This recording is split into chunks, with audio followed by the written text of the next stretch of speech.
Welcome back to our realm of luxury and genius opulence. Are you ready to party? Of course, you are, and Mohammed Bin Salman, MBS for short, is no different. He is a human being after all, and likes to shake it while socializing. However, your party will never come even remotely close to the lavish, luxurious parties he hosts, mainly due to the cost associated and the type of crowd involved. You might hit a nice opulent nightclub here and there with some friends and have a good time. However, MBS party locations include a $500 million yacht, a $600 million chateau, and a $50 million per week resort islands that even some rich people cannot afford to visit. As for his party's crowd, well, in addition to his selected entourage of trusted bodyguards, royal buddies, and super rich Arab friends, he tends to invite anywhere between tens to a few hundred carefully selected models, celebrities, and DJs. And I am talking about real heavyweight celebrities. Stay tuned, because MBS has set records in the realm of mad bashes, the kind of stuff that will blow your mind. Okay, allow us first to make something very clear. Mohammed Bin Salman is not the only Arab and Muslim who likes to party and go wild. Of course, some media sources make all Muslims and Arabs look like lunatics with guns, but the truth is far, far from that. They are actually not all that different from you, except that they have a whole different culture, heritage, traditions, history, religion, language, way of life, and party style. There are 50 official Muslim countries on planet Earth. 22 of them are Arab countries, and almost all of them have a predominantly Muslim population. Mind you that there are some Muslim countries where Christians make up to 30% of the population, which can be explained by the fact the first Jews and Christians were Arabs. After all, Abraham, the father of Judaism, was from Iraq, and Jesus was a Palestinian Jew from a still Palestinian town. Most Arabs and Muslim parties have the sexes divided. Men party alone and women party alone. They simply do not mix except in weddings, engagement parties, and other marriage-related fiascos. They also love having crazy bachelor and bachelorette mad bashes that they never get tired of, and they have got plenty of freaking awesome music, and all of them do the belly dance thing, well, at least when they are still young or young at heart. Such mixing of the sexes in parties is usually okay, because the few hundred to few thousand guests are relatives, and everyone is elegantly dressed with the minimum amount of flesh flashing.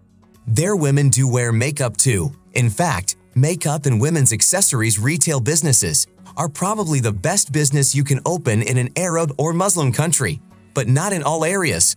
We recommend robust locations around women's clothing and shoe stores.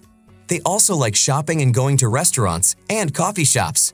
Women and families have their own sections in such outlets, and believe us, their sections are way nicer than the men's sections, which tend to be small and semi-trashy.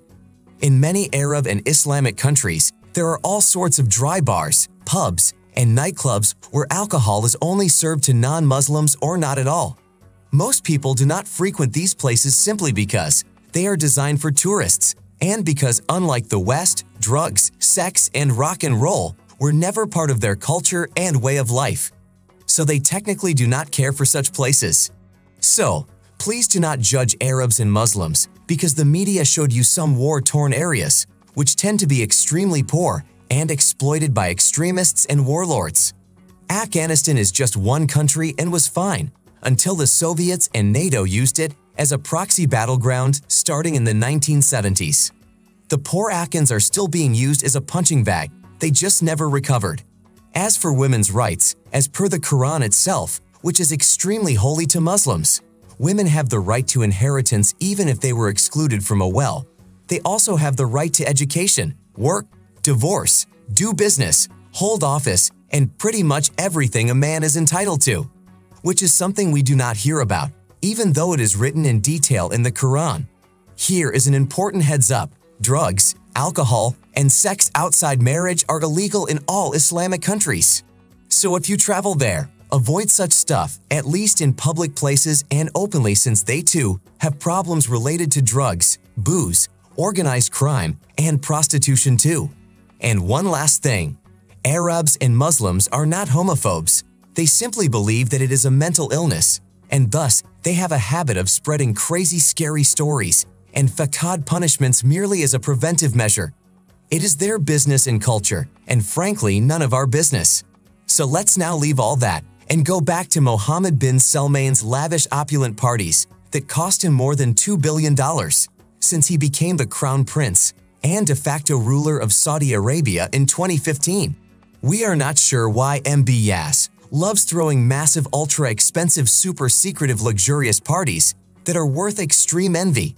Some say that one of the reasons is the fact that unlike most Arab royals, he never lived nor studied overseas nor traveled all that much as a child. Others say it is because he grew up sort of poor in comparison to other Saudi royals and was always told by them that his father was facing financial trouble and in debt. Nevertheless, as of 2015, he became a trillionaire after his father became the king of Saudi Arabia and gave him the green light to overthrow his uncle as next in line for the throne. Since then, his purchases and crazy mega projects to make his country become less reliant on oil revenues shocked the masses from around the world. Even world leaders were mystified by his lavish, blinding spending sprees. To celebrate his new position and 29th birthday, he decided to throw a party that cost him $100 million. And no, it was not held in Saudi Arabia. It was a super secret exclusive party in a paradise floating atop the turquoise waters of the Indian Ocean on a Maldivian island that boasts the most luxurious villas and amenities money can buy. Of course, a party without ladies is just a fight club with plenty of roaring engines and smoky tires, and maybe some football. So MBS decided to even the odds. He had 150 drop-dead young and gorgeous models from around the world, flown in on private jets, and ferried to the island for an all-paid month-long vacation, and a chance to rub shoulders with celebrities among other VIPs. The elusive venue was Vela, a private island in the Maldives, designed to be one of the world's most luxurious and expensive destinations. The mesmerizing, sumptuous island boasts mad opulent villas, many built on stilts overlooking the pristine and breathtaking blue waters of the Indian Ocean. The royal quarters feature private decks and swimming pools. Of course, the island did not come cheap. It cost him more than $50 million per week just for rent. Additionally, the more than 300 staffers present at the island were given a $5,000 bonus each, just to keep it all cool and hush-hush. Most of them made thousands more in tips. To ensure secrecy, the staffers were not allowed to bring smartphones to the island. They could only bring a candy bar style Nokia 3310 for communication purposes. For entertainment, MBS hired big names from around the world, including Pitbull, Gangnam Style, Korean rapper Psy, and DJ Afrojack. Jennifer Lopez and Shakira also performed. The partiers slept most of the day. But as the sun set, they emerged, ready to have a good time.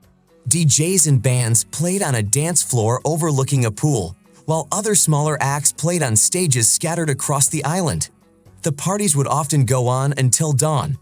Ironically, the CIA, which helps the Saudi intelligence services protect the prince, lost contact with him just before the Mad Bash, and they frantically searched for him, but eventually found him partying on the island. However, the news of the Mad Royal Bash leaked, and MBS was upset. So, he took his entourage and went to party in France, in an exclusive 5-diamond hotel on the French Riviera. There he spotted the super yacht Serene, a 439-foot super yacht that takes luxury to an extreme level. Within hours, it was his for about $400 million. He was so eager to keep his never-ending party going, but with more privacy. He kicked the former yacht's owner, a Russian vodka mogul, off the boat within hours of paying for it. Serene features 2 helipads, a submarine dock, an underwater viewing room, a jacuzzi, a movie theater, and a sweeping spiral staircase overlooking a grand piano. He spent an additional $100 million to make it even more luxurious with an interior decorated with gold, and the stunning Salvator Mundi by Leonardo da Vinci, which he bought for $400 million. Soon, he developed a weak spot for French architecture, and naturally the party was bound to move to something even more grandiose. The entire nation of France was shocked after he purchased a garish French chateau near Versailles with fountains, stately grounds, and even a moat for more than $300 million. Thank you for watching. Do not forget to subscribe, like, comment, share, and hit the notification button to get updates on our latest videos that cover the hard-to-track and elusive luxury, net worth, and business issues associated with our beloved, rather secretive celebrities.